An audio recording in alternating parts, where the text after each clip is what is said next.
Hello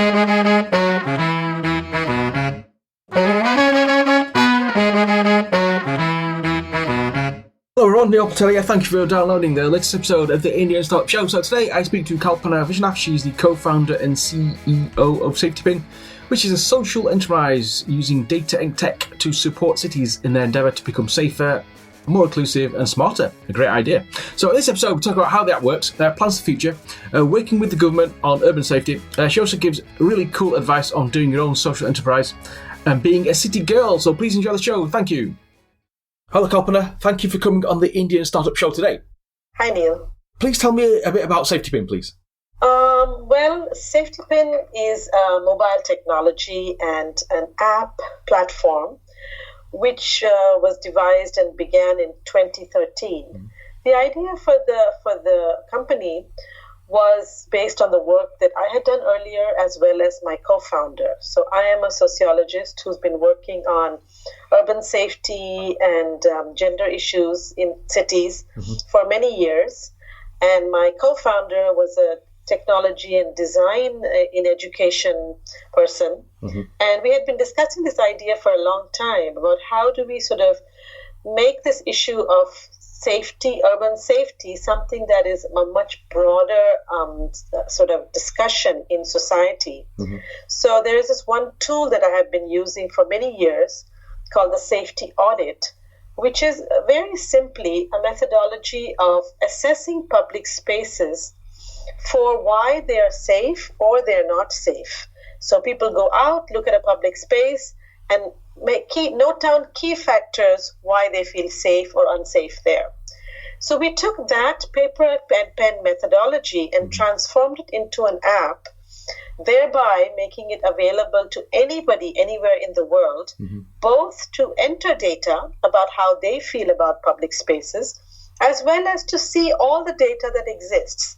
So it became a crowdsourced platform for people across cities to talk about why they feel safe, where they feel safe, and also use that information to make safer decisions about their own lives. Mm-hmm. So you started this in 2013. What were the early days like? We started in 2013 and we launched in November. Mm-hmm. We had a very nice launch event and we had a lot of initial support. We actually had a local newspaper, Hindustan Times, support us through some advertising and sending out the information. So initially we had a lot of support. We had some donors who wanted to support our work on this. So in the first year, we actually spread to almost 7 cities in India through this methodology, both of crowdsourcing, as well as what we do is try and link up with local citizens groups or NGOs to promote the app a little bit more, to get especially youth in universities and other places to use the app, to give in data, so that when someone in the city looks at the app, it's already populated with data. So the challenge is actually the first 100 or 200 audits, because when you come onto an app, if there's absolutely no data, you tend to then go off it. So it's really, what we try and do is through partnership, get that first 200-300 data points out there, and then when someone comes on the app and they see that there's data, they want to interact with the data and put in more data. So that has been the process that we generally have been following. And where does the name come from? Just out of interest. Yeah, that's an interesting one actually. The name has 2 reasons. Three actually. The first one is, if you look at the app, each audit that is done appears as a pin. So it was really pinning safety, literally. The second is the safety pin, as you know, is a way of putting things together. So if your skirt has ripped, you put a safety pin to make sure that it stays together. So we also saw the safety pin as a metaphor for bringing communities together to work together to make their cities safer.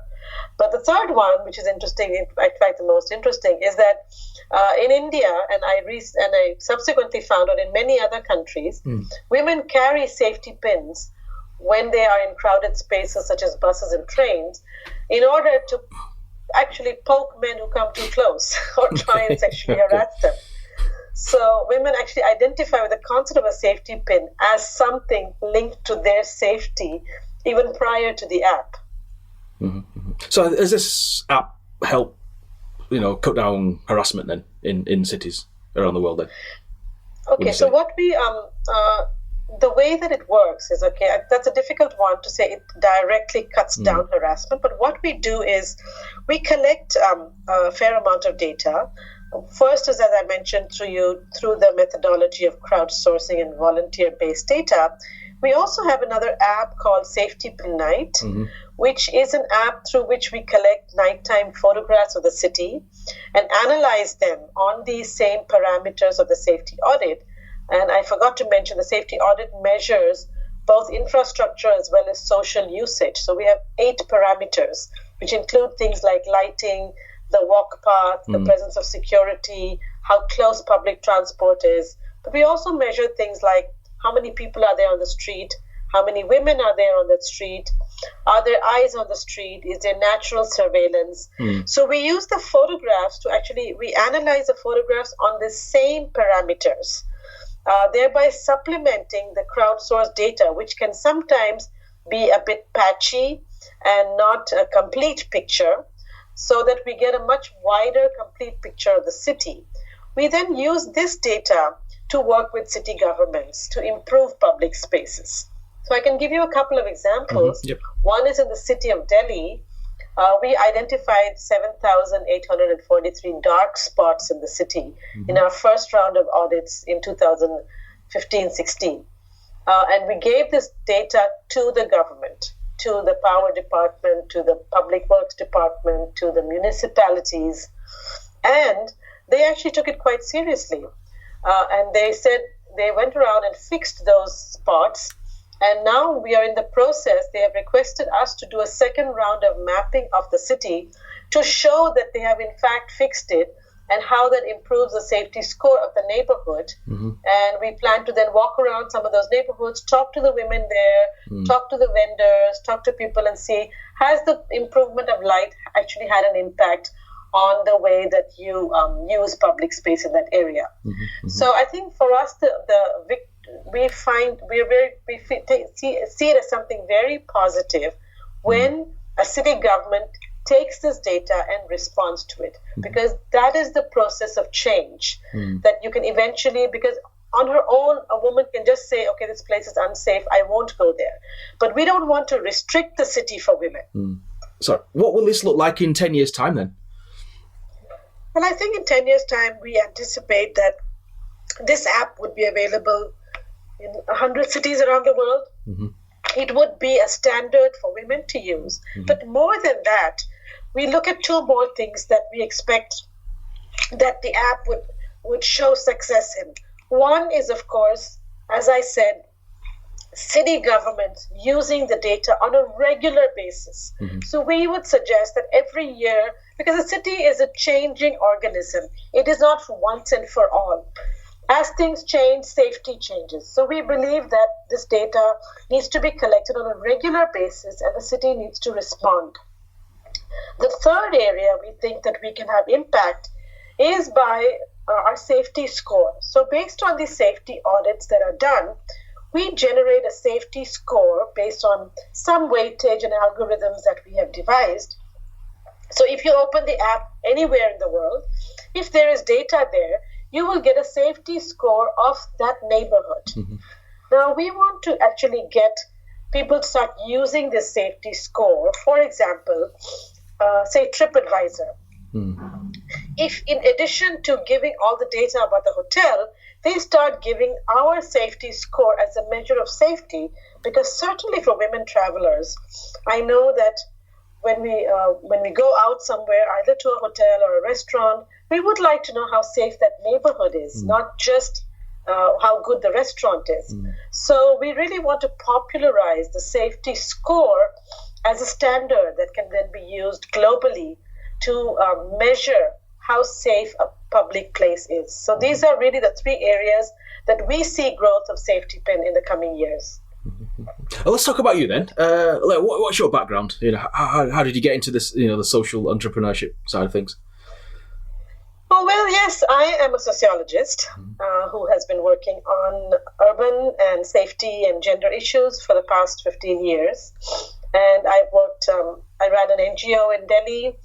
I've worked on a couple of international projects, and I've really helped many cities around the world, over 10, 12 cities, devise their safe city programs in partnership with the UN Women and UN Habitat. So I have really been working in the space of urban safety and urban planning and public spaces in cities. But I'm not a technology person at all. So this is actually a very new space for me in some ways. So my co-founder, Ashish Basu, who helped design the app, actually, so it was really a meeting of two very different kind of people, which came up with a product like SafetiPin, which has actually been quite innovative, because even after 4 years, there isn't actually another app or a product which does something quite like what we do. So, I mean, I think for me, it's been a huge learning curve to be put in a space where I understand some part of it very well, but I'm constantly challenging myself to understand a business, a social entrepreneurship, a technology, how to reach more people. So it's been a very fascinating journey for me personally. So what is the state of social entrepreneurship in India at the moment then? I think it's a very interesting time in India. I mean, I see so many young people going into social entrepreneurship, whether it's on health, whether it's on education, on sanitation, waste management, and of course, things like safety, women's rights, children's rights. And I think, I see a definite change in terms of people wanting to take a risk and do something different very early on in their careers. So not necessarily settling into something, but actually getting into something very early on. And there is support. There is increasing, I think, VC and other kinds of support who are supporting ideas. Of course, there are some really big startups which are on things like, which are including things like Ola, which is a competitor to Uber in Delhi, in India, and Flipkart and others, which are challengers to Amazon globally here in India. But in the social space, I especially find in the area of healthcare, there are some very interesting models of app come technology, online platforms which are reaching the most needy in areas where offline and on-ground kind of platforms don't reach. So I'm actually very positive about the startup space. And being not so young myself, I actually find the enthusiasm and the willingness to take risk of the youth today very promising. And I love interacting with these young entrepreneurs. Do you have any favourite social enterprise companies that you admire? Any examples? Well, there's several of them. There is something, I don't remember the name, but there's some on health. There was one which was delivering vaccines to people in different parts of rural India where they didn't have them. There's another one called Social Cops, which is really a data organization which is working now with several city governments on helping them organize and visualize their data. So things like that, I find that there are sort of several of them. I don't actually remember names, but whenever I go, I get surprised with the number of young. There was a very interesting startup which was actually looking at helping women, map menstrual cycles, helping them locate toilets, public toilets that work. So these are really everyday problems that people have in cities and in countries, and these are small technologies, very simple solutions to things that we may otherwise not think of. If someone wants to do a social enterprise, what advice would you give them? Well, being very a very new social entrepreneur myself, I think the advice I would give them would be to, I think, have a plan in place, but always be open to your plan not going the way that you expect it to. Be open to completely unexpected ideas which can sometimes derail you, but can actually take you to places which you never expected to go. So, I mean, really, my journey as an entrepreneur has not gone by any great plan, but it's really just the way things panned out and they happened, and the kind of people who were interested, the kind of people who wanted to partner, which I think the flexibility is what I would advocate, and I think that's the flexibility is what has actually helped SafetiPin reach where it has. Mm-hmm. So what's actually surprised you most about your entrepreneurial career so far then? I think, one is the kind of recognition that we've got, for a young company. We've got several awards. Recently, we were awarded the Global Urban Innovators as one of the 8 in Songdo, Korea by the New Cities Foundation. We've been shortlisted as for the Financial Times IFC Transformational Technology Award. So things like that. But more than that, I think it's some of the countries which came on board. Like I told you, Bogota. It was one meeting that I went to, and the Secretary of Women at the meeting heard me. She liked it so much. She approached me. She translated it. She launched it. She invited me. Similarly, in Indonesia, the same thing happened. So, that's what I said. It's just sometimes so unexpectedly. I go somewhere, I present something, or I meet someone even at a social event, and that leads to a partnership, that leads to a new city adopting it. And I think that has been the surprising element of how across the board, very different kind of stakeholders want to partner with SafetiPin. Excellent. Actually, you mentioned crowdsourcing. How do you go about implementing crowdsourcing? Is it easy or is it difficult? It's very difficult because the app space is a very crowded space, and it's very difficult to get people to look at your app. So, in a world of Facebook and WhatsApp, and we're not a very big company, so we don't have huge marketing budgets. But again, here we've been lucky. As I mentioned to you right up front, we had a partnership with Hindustan Times, which is one of the most widely read local dailies in India. And they gave us, half-page ads, full-page ads, quarter-page ads for almost 2 months. And that gave us a lot of publicity. Beyond that, we used social media. We link up with other people on social media. We do some on, events. We do a lot of link up with universities, colleges, NGOs around the country, and citizen groups. So really, but I would say social media is our biggest friend here. Yeah. So last few questions then. Do you have any people that you admire? That's a difficult one, because in a strange sense in my life, I've never actually had a mentor. There's nobody that I really look up to. I, of course, like the work that many people do, but honestly, I find it very difficult to point out 1 or 2 people that I really admire. Any books or blogs you recommend to our listeners? Well, yes, I think there are some excellent new sort of young blogs and spaces where so there's something called Feminism in India. There's something called Blank Noise, which is about retaking public spaces. There is a sort of a blog called Why Loiter, which talks about why women should have the right to hang out in public spaces. There's an interesting Pakistani young group of women called Girls at Dhabas. Dhabas are sort of little tea stalls around the streets in India and Pakistan, where young women go to these places and just hang out. There's another movement called Meet to Sleep, where people go around the city in India, in cities, and lie down in parks and sleep.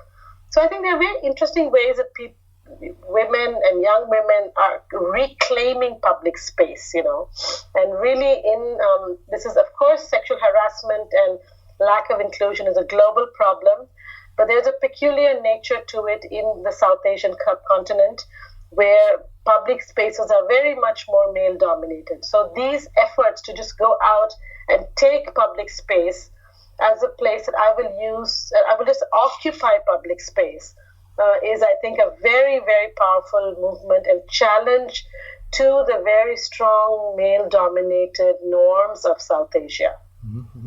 We talked about cities. What are your favourite cities then? Oh, I love Bangkok. It's actually a city I love a lot. I love New York. Doesn't everyone? And I thought Vienna was a very lovely city when I went there and visited it. And any cities in India? Indian cities are hard to live in, but I think Delhi is a hard city to live in, but it's a beautiful city. But as a woman, I think in India, Mumbai, I would think is the best city to be in. It gives you the most freedom to move around in. And I have lived in Mumbai for a few years, so I would say I quite love Mumbai also. Least favourite cities?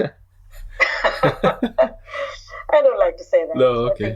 I think all cities have something very wonderful in them. I'm a city girl. I've been born and brought up in cities all my life, and I love cities. I'm not one of those people who say, "Oh, I want to get away and live in a small town or live in the mountains." I actually want to live and die in a big city. Okay, live and die in a big city. Okay.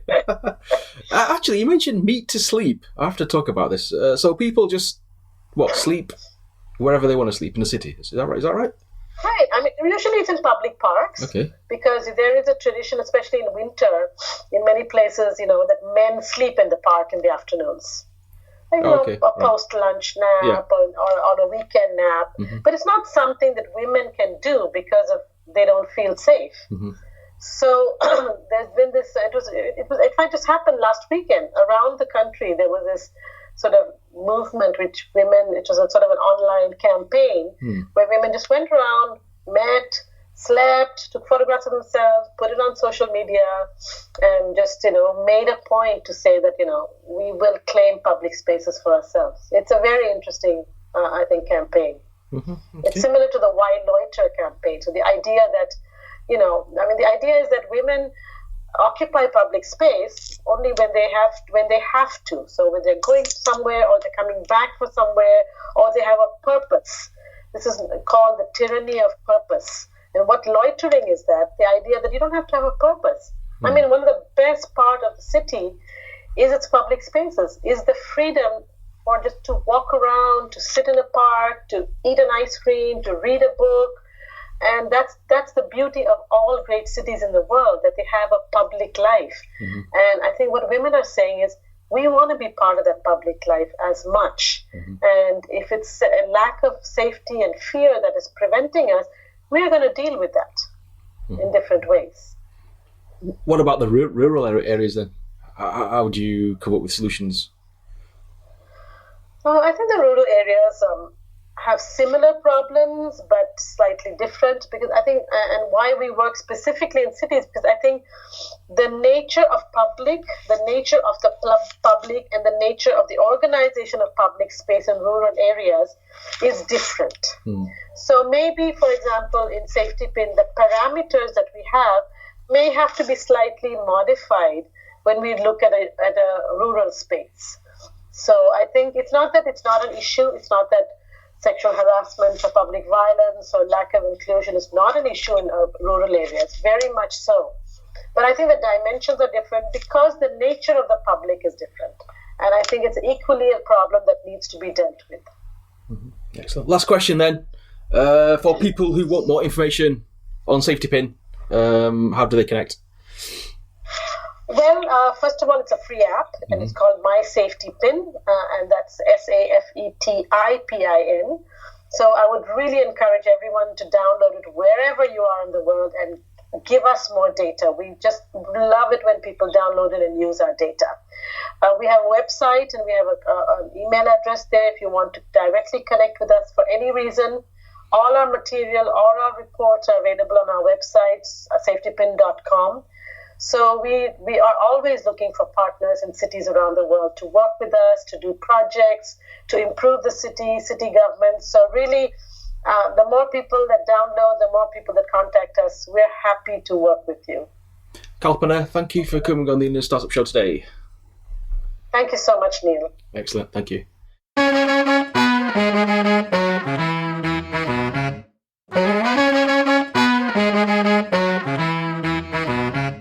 Thanks to Kalpana for coming on the show today. That's the end of the show. If you liked it, please leave a rating and review of the show. Just search for the Indian Startup Show on iTunes, Stitcher and Overcast. We're also on Pocket Cast, Downcast, Instacast, Pocket Kicker and Apple TV. If you're building something exciting, please send me an email, hello@neilpatel.co, or tweet at IndianStartupSH, or go to facebook.com/Indian Startup Show. We'd love to connect. Thank you and goodbye.